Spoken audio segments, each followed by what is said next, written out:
Hello guys. Natin basahon. Ginawa kong lahat pero di siya masarap.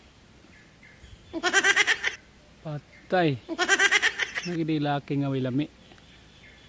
Kay man si idol o nga. Ibuhat ko niya ang tanan. Pero og hapoy lami. Napatay tayo dyan. Uy, kamu bang laki ba? Wala mo lami.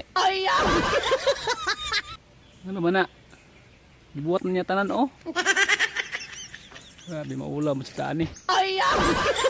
Pero Dol, magdiri ka sa kuha. Hap bagay ang buhaton mo sa tanan. Ba malamian gig ka. Padiri ka sa kuha. Lagi. Basta kay na. Apa maulan gig ka ba? Oy, oy, oy.